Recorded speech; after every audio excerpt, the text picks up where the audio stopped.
je suis architecte paysagiste et donc directeur de l'agence Atelier du Marais.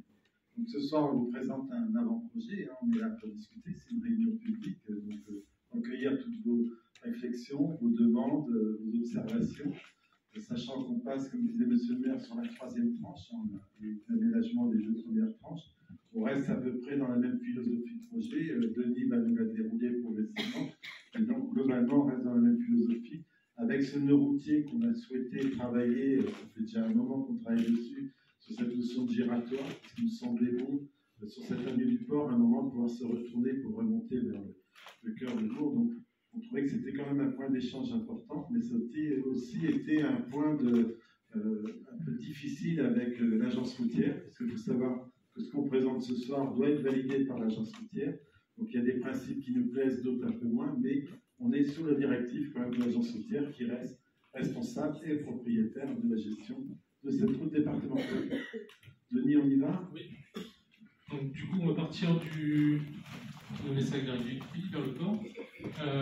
Donc on se raccroche sur les aménagements existants, les mêmes qui passent ici devant la salle.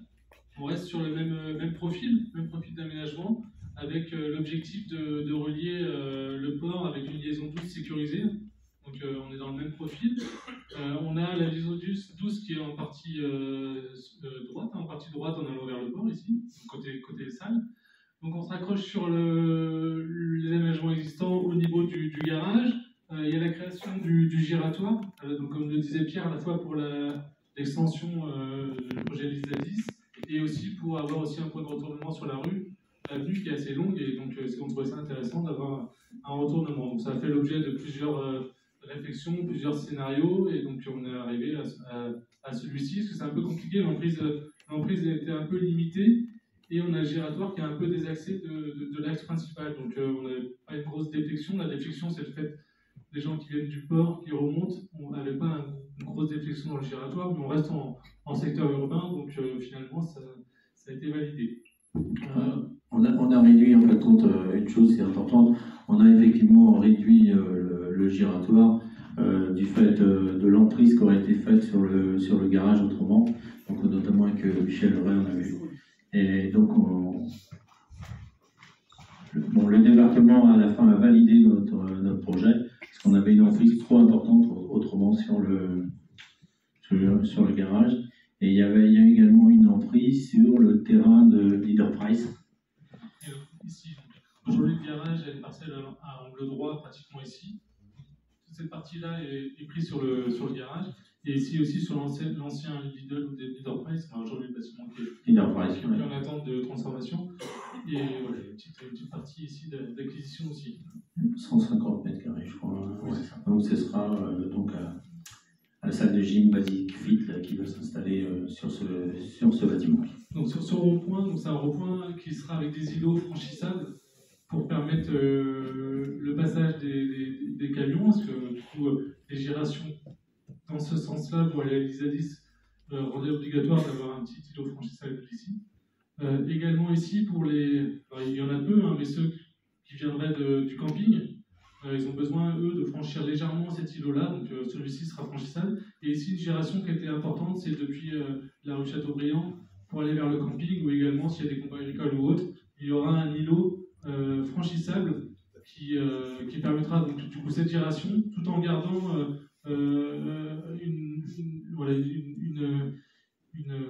un passage habituel pour des véhicules légers. On sera sur une petite vue de bordure, donc du coup les voitures, ça sera difficile, enfin pas difficilement, ça sera franchissable pour les voitures, mais pas confortable, donc du coup on incite les voitures à prendre une trajectoire normale dans un giratoire.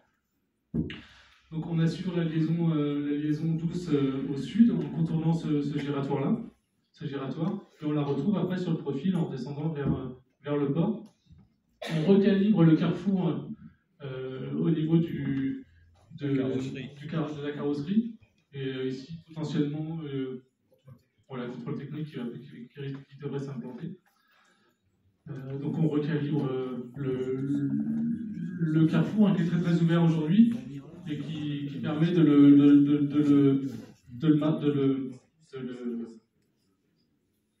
le remarquer un peu plus facilement dans l'axe et de leur donner aussi le caractère plus important à l'avenue du port, parce qu'aujourd'hui on est très ouvert, on a l'impression d'aller aussi dans une avenue alors qu'on est dans une voie un peu plus résidentielle.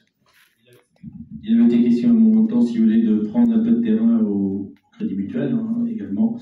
Mais donc, en fin de compte, on ne prend rien. Par contre, on était parti avec eux sur un aménagement de place de parking.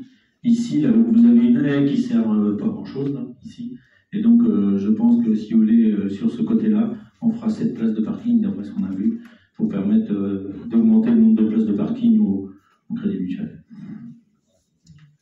Dans les traitements, donc on est comme sur la partie un peu plus en amont, on aura les seuils d'habitation et de garage qui seront marqués en pavage et la liaison piétonne dans la même philosophie que ce qui était avant. On garde, si on descend un peu ensuite le passage, on arrive au passage sous la voie verte avec là on va marquer fortement l'accès au pôle sportif, aux équipements collectifs. On aura un plateau surélevé ici avec un traitement différencié, un enrobé structuré sur le revêtement, avec des traversées piétonnes sécurisées pour tous les enfants qui se rendent à ces équipements-là. On a un léger dévoiement de chaussée pour récupérer de la largeur et venir intégrer du stationnement. Si vous avez remarqué, sur toute la partie entre le giratoire, entre le garage et la rue de l'écusson, pardon, merci. On n'a pas de stationnement, par contre on arrive à en retrouver un peu dans le profil, parce qu'on a un profil qui est assez étroit. Donc la priorité a été mise au cheminement doux, aux liaisons piétonnes et vélos. Et donc du coup là on retrouve 8 stationnements dans la partie basse de la rue, en gardant le même profil. On vient juste manger la bande végétale qui séparait la bande cyclable et piétonne de la chaussée. On vient intercaler une bande de stationnement, tout en gardant un recul suffisant de l'autre côté par rapport aux habitations pour les sorties de garage notamment. Et ensuite, on arrive à la fin de l'aménagement où on va retrouver le même profil. Donc on revient sur le même profil, sans la bande végétale, parce que ici, la largeur du profil, on resserre, on a le bâti qui se resserre ici, on voit bien, de toute façon, quand on remonte là, bien connaître le secteur, donc qui se resserre, où ici, on n'a pas la possibilité à la fois de mettre du stationnement et de mettre des végétaux en séparation entre les mobilités douces et les vélos. Et ensuite, on arrive à la fin de l'aménagement, avant l'arrivée sur le plateau du port. Voilà dans les grandes lignes l'aménagement, monsieur le maire. Oui, sur ce secteur-là, si vous voulez, on envisage, on a réfléchi un peu avec le cabinet, on envisage, il y a un terrain là, qui est en bordure, qui est, je ne sais plus comment il s'appelle, demeuré, voilà. Donc on serait peut-être intéressé de l'acheter pour pouvoir créer peut-être des places de parking pour le port. Là. Voilà, donc ça permettrait aussi d'avoir des places de parking supplémentaires parce que ça manque aussi. Voilà, donc on ne sait pas, on est en discussion un peu avec le propriétaire sur ce secteur-là. Donc on arrête ici parce que déjà c'est plus que ce qu'on pensait faire. Pour être capable en termes de travaux, donc à la fois les aménagements de surface, il y a aussi des gros travaux de restructuration de réseaux d'assainissement au usé et au pluvial. Il y a beaucoup de réseaux qui sont à refaire, des réseaux au pluvial et tout. Chez nous, dans notre truc, vous pensez refaire le réseau d'assainissement au usé pour le moment, non. Parce qu'au bout, on est sans dire embêté avec ça. Oui, je sais, mais pour le moment, on vient de mettre rue de la Libération, qui n'avait pas de réseau, on vient de mettre 800 000 €. Donc là, on s'aperçoit que le réseau d'eau pluviale, rue de la Libération, je veux dire, il nous aurait fallu le remplacer. Donc c'est une enveloppe importante aussi. Donc là, quitte à faire quelque chose, on change tout, parce qu'autrement, voilà. Donc peut-être qu'après, il peut y avoir des améliorations. C'est la sortie que ça bouge. D'accord. On pourra regarder. Vous êtes dans quelle rue? Jeu de Brillant. On pourra regarder à la sortie. Sans arrêt, moi 2 fois par an, on m'appelle au service technique pour bouger canalisation. Ouais. On a fait des contrôles. Il y a eu des caméras qui étaient passées, je crois. Bon, on n'a pas pu les faire. J'ai vu ça que le gars du service technique était venu me déboucher, il m'a expliqué tout ça. Ok. Voilà, donc On a mis le paquet sur la liaison douce, hein, voilà. Ah oui, l'objectif c'était de relier le message. Voilà, donc c'est en cours. Voilà. Donc il est important, si on avait un plateau, le plateau qu'on a décidé au niveau du terrain des sports, voilà. Parce que l'enjeu en termes de mobilité sur ce tronçon-là, c'est vraiment de rejoindre le plateau des sports en termes d'équipement. Oui. Donc, c'est sécurisé, sachant qu'on ne pourrait pas intervenir sous l'ouvrage, sous le pont, parce qu'en termes de hauteur, on peut rester au niveau des profils existants. Donc, c'était de sécuriser. Ça permet aussi d'avoir un événement aussi sur la longueur de la rue, parce que c'est quand même assez long. Donc, il se situe plutôt au milieu de la rue. Donc, ils sont plutôt bien positionnés en termes aussi de ralentissement. Oui. Je me posais, Thierry, une question. Ceux qui habitent dans la rue Chateaubriand, comme nous, exactement, là, lors des travaux, là, on sort par où, nous? On va voir, les travaux pour le moment ne sont pas encore... On est cloîtrés là, non, maintenant. on pourra sortir, je pense. Surtout Ça sera prévu... pendant le rond-point, je veux dire. Hein. Non. On n'est pas encore au stade de passage de travaux, mais dans tous les cas, l'accès à la rue sera conservé. Alors peut-être que ponctuellement, dans les périodes de la journée, ça sera... On sait que les travaux, c'est toujours compliqué. Mais, là, on peut facilement retrouver, des ouvertures. On a quand même une ouverture de l'espace public qui est assez large, donc on peut travailler sur un côté de l'espace public tout en laissant l'autre côté ouvert. Les giratoires, en général, sur des actes comme ça, on les fait par phase, par demi-phase, en fait, par moitié, et on roule la circulation sur une moitié, temps d'avancer sur l'autre partie. On ne peut pas imaginer travailler que sur ce secteur-là, avoir une voirie provisoire. Enfin, voilà, tout ça, ça sera... Il ne faut pas être inquiété, il ne faut pas s'inquiéter. Ah, bon. La sortie de... Ne m'inquiétez pas. Comment? La sortie de la future salle de gym. Oui. Vous la laissez à l'endroit où elle est ou... Elle est à l'endroit où elle est, oui. Alors là, je vais vous dire un truc. Il n'y a pas une... Quand c'était Leader Price, c'était là. Oui, À chaque fois qu'on partait en voiture, on se fait toujours la tête avec les gens qui marquaient pas le stop. d'accord. Ah, ça, c'est vrai. Ça, c'est vrai. 8 sur 10. Et on faisait engueuler parce qu'on passe complexionnaire. Oui. Il ne faut pas la changer, ça? À quel endroit? Non, C'est la sortie Dans le giratoire. elle est là à sortir. Oui. Il y a un stop, personne ne le marque. Personne ne le marquait. Ceux qui sortent du parking. Ce ne sera pas les mêmes utilisateurs, ce sera des sportifs. Peut-être que... Le droit de pied, Il y a une question... Parce que la route est en France. Allez-y. Évoquer une notion d'amortissement à l'auteur du terrain de sport, et après, en allant vers le pont, vous n'en prévoyez pas d'autres? En fait, l'objectif, c'est pas l'objectif de sécurité. Là, c'est de sécuriser la traversée piétonne. L'objectif, c'est de sécuriser les continuités douces du nord vers le sud. Donc, du coup, d'avoir un cheminement qui est protégé et qui est assez large pour pouvoir cheminer et de protéger les traversées. Il n'y a pas un objectif de ralentissement fort de vitesse sur l'axe, c'est plutôt de sécuriser les liaisons piétonnes. Voilà. Après, elle va diminuer en largeur, puisque il y a des endroits, elle va être beaucoup moins large. Non, mais c'est parce que si vous voulez, si entre Vitry et Messac, vous faites un tour à Messac, les routes ont été refaites, il y a des ralentisseurs, ça se maîtrise. Là, entre le terrain de sport, bon, actuellement, pratiquement jusqu'au garage et jusqu'à la passerelle, enfin jusqu'au pont, les gens ne roulent pas à 50. Ah non. Voilà.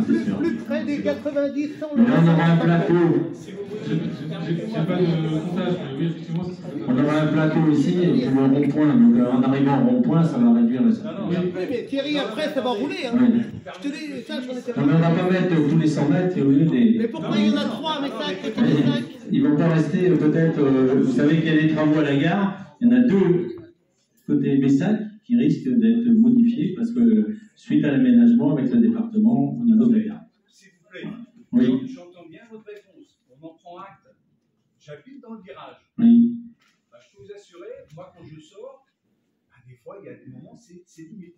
Oui. Après, Donc, si on ne prévoit pas dans ce réagencement Des ralentisseurs, ça d'organisation fera de pas. prévention, bah, on se rappellera qu'on en a parlé. Oui. en fait, Non, parce que très sincèrement, de sortir dans le virage, et je ne suis pas le seul, Oui. on a 2-3 maisons qui sont dans le virage, c'est pas sécuritaire actuellement parce que, certes, j'entends bien, on ne va pas mettre des plateformes partout, mais quelque part, les gens là, c'est là qu'ils remettent la gomme oui. après la sortie du pont et autrement dans la descente. Et si vous prévoyez que de sécuriser la sortie des gamins au passage du pont, j'entends bien, mais ça ne me paraît pas suffisant. Moi aussi, d'autant plus j'entends bien si vous envisagez de mettre un parking. J'entends bien ce que vous dites. Alors, après, il faut recontextualiser cet aménagement-là. Il s'intègre aussi dans une réflexion d'aménagement encore plus globale, qui s'étend aussi sur le secteur du port. Il faut se dire que demain, il y aura des événements qui vont se passer ici. Il y aura certainement quelque chose de très fort sur le port, parce que c'est un atout pour la commune, et je pense que on va peut-être pas pour son talent, mais sur le port, c'est compliqué, si vous voulez. Dans l'avenir, on n'est pas maître de la totalité, puisque la région Bretagne a une grosse partie il faut s'imaginer aussi que demain, avec un secteur de port réaménagé, on sera vraiment ici en sortie d'un espace, un espace plutôt paysager, plutôt convivial. Et, si vous n'avez pas la main, faites au moins quelque chose sur les endroits au moins à venir. Faire une zone 3. Ça n'a pas d'impact, les panneaux, après il faut que ce soit cohérent avec le contexte. Donc, moi je suis en plein virage, je prends ça sur 10, je suis obligé de m'arrêter. Oui, après. Au niveau du plein agricole, je pense qu'il y a un ralentisseur là, qui est quand même. Il est un peu trop. Vous voyez, il est trop haut. Voilà. Et pourtant, il a été. Vous vous rappelez, je veux dire, on a été, je ne sais pas combien de personnes, avec les services du département qui sont d'une règle, Fabrice Saint-Val. Voilà, on était avec une règle au millimètre près, pratiquement, pour, vous voyez un peu. J'entends bien, mais chacun prend ses responsabilités. Ouais. Et nous, on est sur une départementale, c'est pareil, on est sur une départementale, donc on ne fait pas non plus ce qu'on veut. C'est quand même aberrant que dans pour un terrain de sport, on s'est en bête. Là, vous envisagez de créer un parking. Il y a des maisons dont les sorties sont dans le virage, sur lesquelles on rogne le trottoir, parce que le trottoir est relié.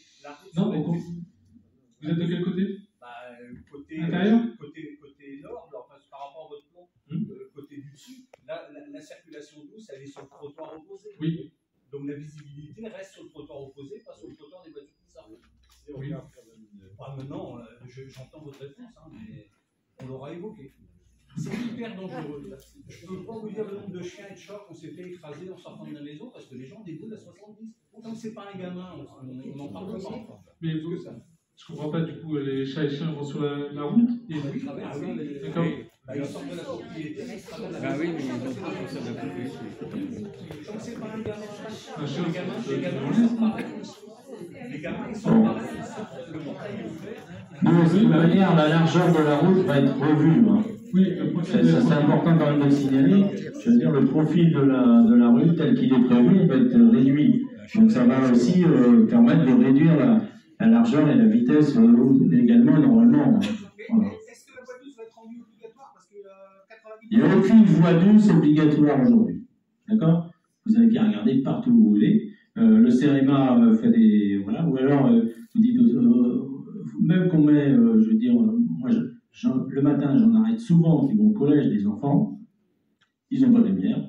Ils n'ont pas de gilet jaune. Je veux dire... mais c'est régulier. Je veux dire... même qu'ils sont sur une voie douce, vous avez qu'à regarder, ils n'ont pas le nécessaire. Et vous leur dites, c'est tout juste si vous ne faites pas engueuler. Voilà. Donc, je veux dire, ça c'est un bon sens au niveau des parents aussi, de dire aux enfants, bah, écoutez, il faudrait au moins de la lumière, du gilet. Voilà.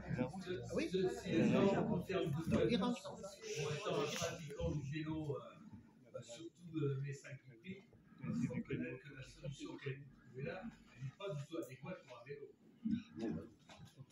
Et partager un trottoir avec un vélo, c'est presque plus dangereux pour les piétons. Après, moi, je préfère souvent aller sur la route parce que je présente moins de risques pour les piétons. Et puis, c'est aux voitures tout de même de faire attention. Le problème, c'est qu'il n'y a pas l'emprise nécessaire pour faire. Voilà, c'est-à-dire, parce qu'on ne peut pas faire 3 mètres d'un côté et voilà. Et donc, autrement, on aurait fait en site propre, voilà, et on n'a pas assez large. Et on a discuté avec le département, voilà. Donc, on a quand même, je veux dire, au niveau voie douce, on peut quand même utiliser. Si vous voulez, cette piste-là, qui est quand même sécurisée. Donc, il nous reste, le gros souci qu'il nous reste, c'est l'arrivée de la passerelle. Vous savez, ça, on en est conscient, l'arrivée de la passerelle avec les Templiers. Ça, on sait très bien que c'est un point qui est à voir dans la prochaine tranche, qui est compliqué, vous voyez bien. Hein, voilà, parce qu'il y a une partie qui appartient à la commune, il y a une partie qui appartient au département, il y a une partie qui appartient au Templier, je crois. À la région. Une partie à la région, ouais, voilà. Alors vous voyez, on n'est pas les seuls propriétaires sur ce bout-là. Donc voilà, donc en plus en ce moment, il y a des soucis avec l'écluse, donc ils ont pris du retard, sur les portes d'écluse, donc on a un mois de retard sur les portes d'écluse. Vous voyez, ça, c'est un peu dangereux. Oui. Moi, je reviens à la sortie de la future salle de sport. Là. Pourquoi pas faire l'entrée aujourd'hui à l'endroit où elle est et la sortie la faire plus proche du rond-point. Oui, c'est ce que je disais tout à l'heure. Alors, dans la rue du camping. L'entrée, Ben oui, rue du camping. Rue du camping. Rue du camping. Ouais, la sortie, tu l'as fait rue du camping. Voilà. Nous, sur ce projet-là, parce qu'on a eu un projet qui nous a été déposé, donc comme nous, on reprend 125 mètres carrés, donc Basic Fit doit refaire le plan. Hein. Alors, on ne l'a pas eu encore, parce qu'on leur a renvoyé le dossier, on n'était pas d'accord avec eux, donc on est en train de voir avec eux justement pour le parking. Voilà, on va en discuter avec eux, on est en discussion notamment sur ce parking-là. C'est plus logique sur Voilà.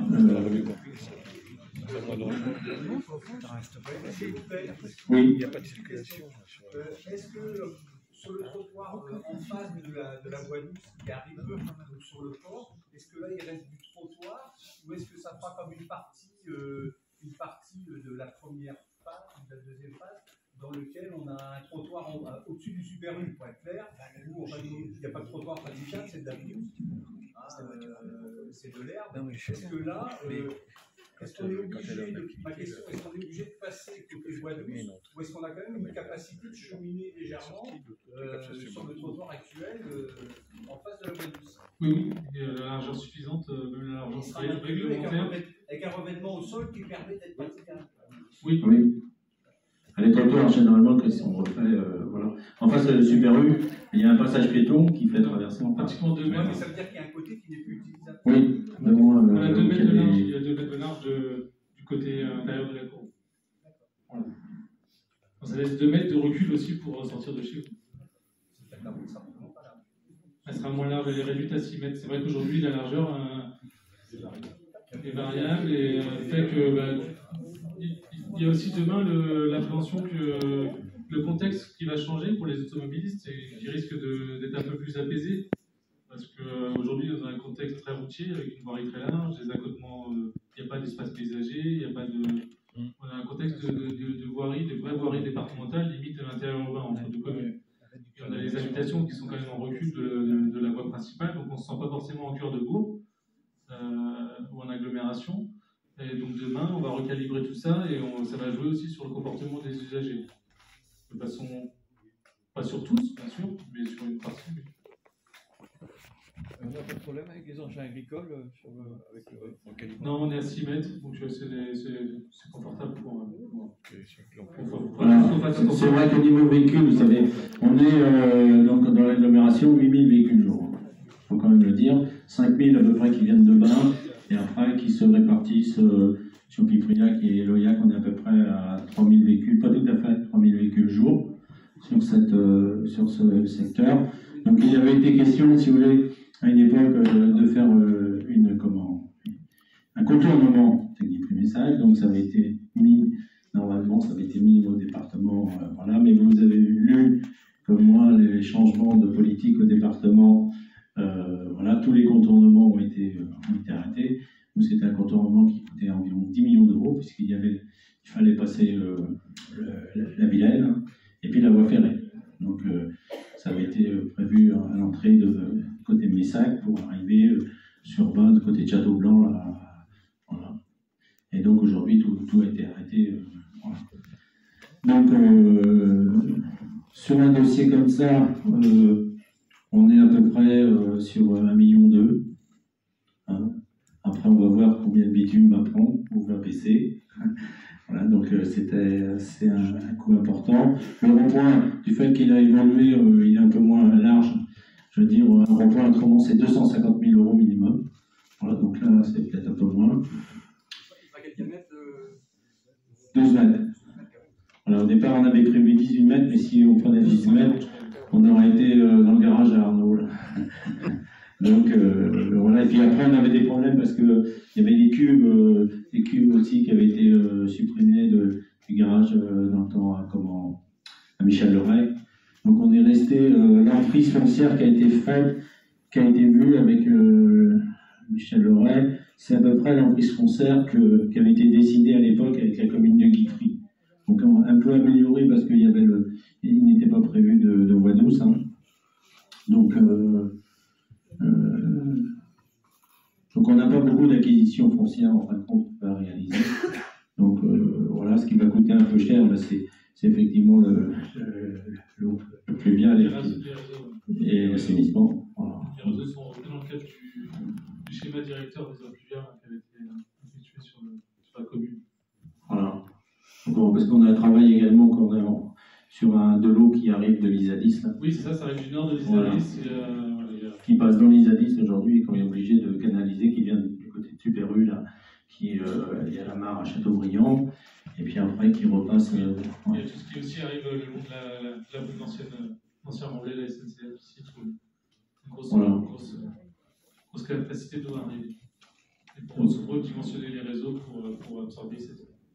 Le département, si vous voulez, intervient sur la voirie à hauteur de 10 € du mètre.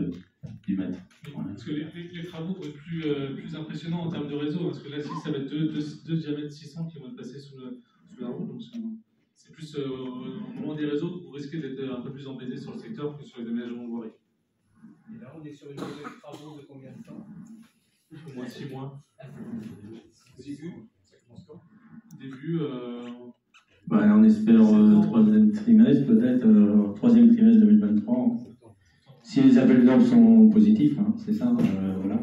En fonction des entreprises, mais j'expliquais tout à l'heure, on aura de toute manière, il y aura des entreprises à répondre, parce qu'aujourd'hui, elles ont besoin de travaux. S'il y a des questions, autrement. Oui. Concernant le revêtement, oui. Ça va être un revêtement anti-bruit ou drainant? Non, on n'est pas sur des enrobés drainants. Après, anti-bruit, non. Après, c'est dans la granulométrie de l'enrobé où on est un peu plus fin sur des routes en interurbain, donc effectivement, ça fait un peu moins de bruit. Mais il ne faut pas que ce soit non plus trop fin parce que pour la pluie, sinon ça a du mal à évacuer l'eau. Et donc, on est sur comme ce qui a été fait ici. Hein. En termes de bruit, effectivement, ça va faire moins de bruit qu'aujourd'hui. Le département, c'est le département qui va nous guider là-dessus. Hein, voilà. Vous parlez aussi des évacuations des eaux pluviales. Oui. C'est peut-être déjà en place, j'en sais rien. Anti-refoulement. Alors, normalement, vous savez que chaque maison devrait être équipée d'un clapet anti-retour. Hein, voilà. Bon, on l'a vu dans la rue de la Chapelle, là, on a eu des soucis, mais je veux dire, en fin de compte, le problème est là. Donc, s'il y a des travaux, en fonction des travaux, quand les entreprises seront devant chez vous, ce sera de voir avec l'entreprise, peut-être. Ah, c'est à voir à la dernière. Oui, après, je ne sais pas comment ça va se passer dans les travaux. Ça va être l'entreprise qui va être retenue, on ne sait pas l'entreprise d'aujourd'hui qui va être retenue, si vous voulez. Oui, mais ça peut être prévu dans l'achat. Peut-être, mais je veux dire, chaque cas sera un cas, hein, parce qu'il y a peut-être des maisons qui sont reliées, il y a peut-être pas, il y a peut-être ce qu'il faut. Voilà. On l'a bien vu à descendre le port. Ouais. Oui, ça reste sur le domaine de la commune, intervient que sur le domaine public, donc intervient en limite de propriété. Après, ce qui se passe dans les propriétés, c'est aux propriétaires de faire. S'il y a des modifications, il faudra que le propriétaire voit avec l'entreprise. Quand il y a les inondations, je prends mon cas, oui. Apparemment ça rentre par les canalisations, oui. Forcément ça rentre par les eaux pluviales extérieures. Donc moi je vais faire le nécessaire chez moi, oui. Mais après si au niveau de la partie communale il n'y a rien d'effet. Nous on va faire tout ce qu'on a à faire. Si vous voulez, après, si vous voulez, c'est, je veux dire, les clapets anti-retour, c'est individuel. Hein. Est-ce que les maisons sont équipées? Vous savez, il n'y a pas beaucoup de maisons aujourd'hui équipées avec les clapets anti-retour. Je crois on a discuté de ça. Les réseaux d'eau pluviale vont être redimensionnés cadre des études qui a été fait Oui. par rapport au schéma directeur des eaux pluviales. Ça va prendre en compte tous ces éléments-là. Après, effectivement, s'il y a des événements exceptionnels, on a des gros soucis, si vous voulez, au niveau du port, là, vous savez, la station. Là. On a des gros soucis d'eau et d'assainissement. Là. Donc, ça vient du camping. Hein. Vous parlez des eaux pluviales ou des eaux usées? Les eaux pluviales. Pluviales. Guillaumet. Oui, en ce moment, je crois que c'est au niveau de la communauté de communes. C'est bien placé pour le savoir. Mais c'est aussi au niveau des eaux de Vilaine. Il y a dans le cadre de la GEMAPI, etc., il y a une opération qui va être lancée sur la prévention des inondations. Et donc, il y aura la possibilité d'avoir des diagnostics dans les zones inondables, bien sûr, des diagnostics gratuits et une subvention, alors qui là est fonction bien évidemment des revenus, une subvention pour des travaux à faire, dont les clapets anti-retour.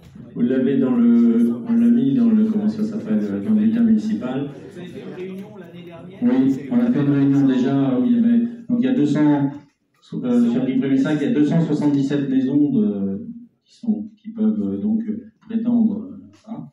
Et donc, comment? D'accord. Ils ont déjà fait. Ok, donc après, je dirais, ils vont revenir vers vous, voilà.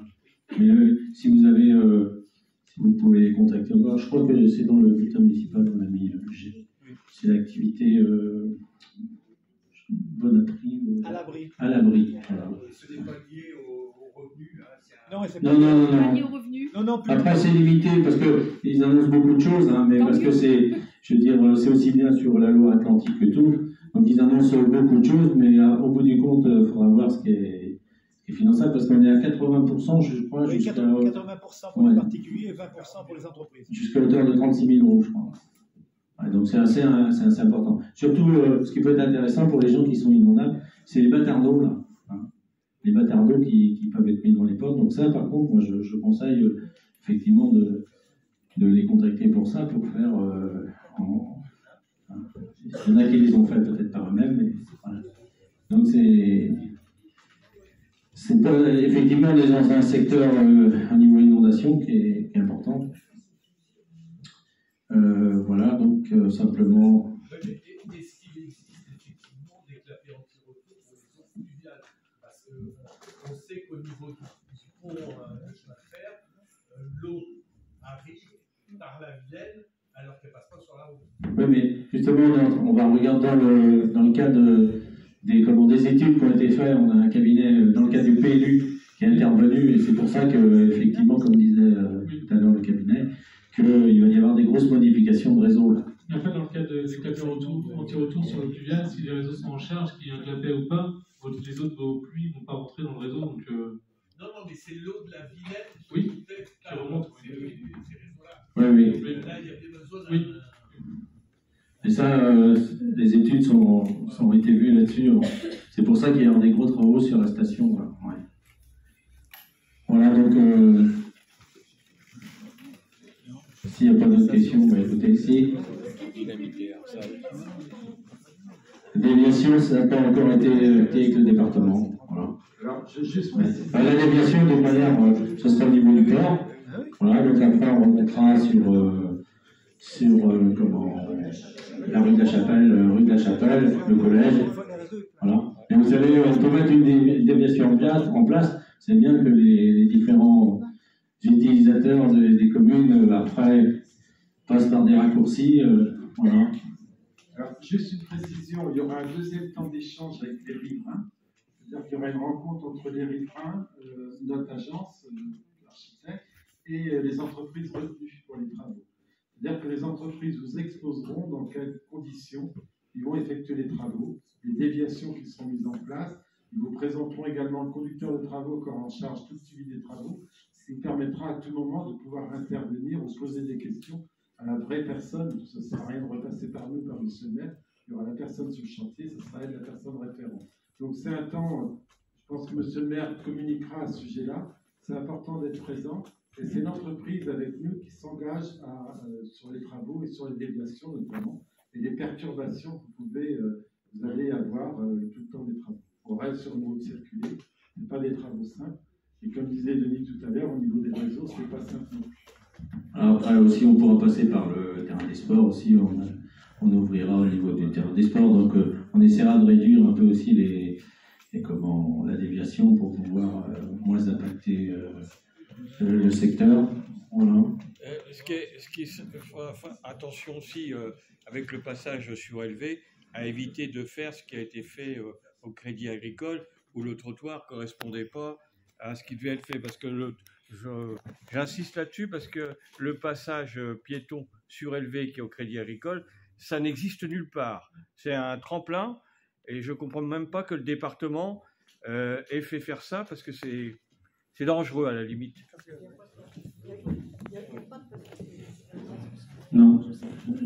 Allez-y. Oui. De la rue.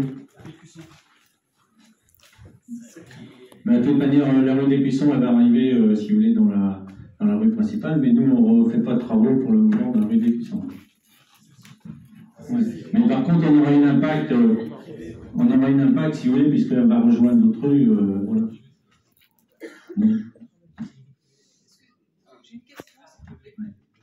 Elle était en fin de compte privée au départ, hein, c'est ça, alors et donc rétrocédée à la commune. Voilà, c'est ça. Parce qu'elle n'a jamais été privée, parce que c'est toujours la commune d'Aquifrique qui l'a entretenue. Voilà.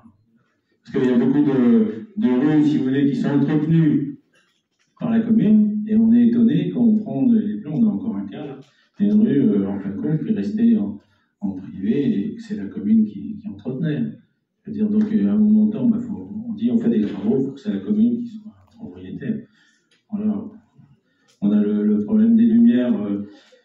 Aujourd'hui, vous avez vu, le problème des lumières, c'est très compliqué, je veux dire, pour régler, parce que nous, on est simplement au bout de la course, c'est le syndicat d'électrification qui envoie la SPI. Et donc, quand il y a des problèmes d'électricité, c'est la SPI qui intervient pour les SDE. Donc, nous, on les appelle, voilà, il y a tel problème. On a un problème en ce moment, ça fait 15 jours, qu'on leur demande de venir, mais ils sont partout sur toutes les villes. Donc c'est très compliqué sur l'éclairage. Ah oui. J'avais plutôt une question sur la tranche suivante, en fait. Oui. Est-ce que vous en êtes au niveau des réflexions d'aménagement? Rien. Ça n'a pas commencé. Voilà. Parce que je veux dire, on regarde nos finances en ce moment un peu. Voilà. Parce que donc on parle d'électricité, si vous voulez, on est entre 300 et 320 000 euros de dépenses sur l'année 2022. L'estimation qui avait été faite par le syndicat d'électrification, c'était 833 000 euros. D'accord ? Ça vous donne 500 000 euros d'augmentation du coût énergétique. Donc là, ça nous fait très peur un peu. Et donc là, sur la deuxième évaluation qu'on a, on est plus près avec le bouclier fiscal. On pourra bénéficier du bouclier fiscal 50%, on serait à hauteur de 600 000 euros d'électricité pour comment ça s'appelle, l'année 2023.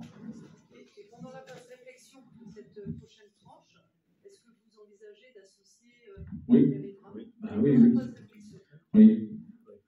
Voilà, après, on a la région, il faut qu'on travaille avec la région, on est tout à fait conscient de ça. Dans le cadre du plan État-région. La région, les partenaires, mais aussi les habitants. Oui, bien sûr, parce que là, de toute manière, on va concerner toute la rue. On a des modifications. Voilà, donc la commission, après la tranche 3 qui va être démarrée, essaiera de réfléchir. La tranche 3, il va jusqu'au pont?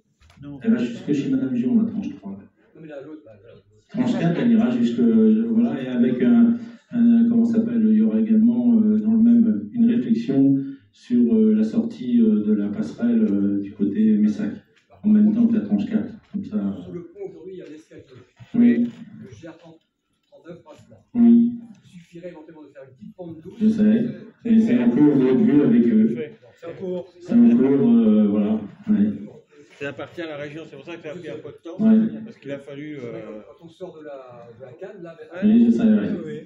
Voilà. En attendant, ça va être. Ça va en dessous, et puis ils vont faire une pente douce. C'est un cours, ça, ouais. Il y a d'autres questions?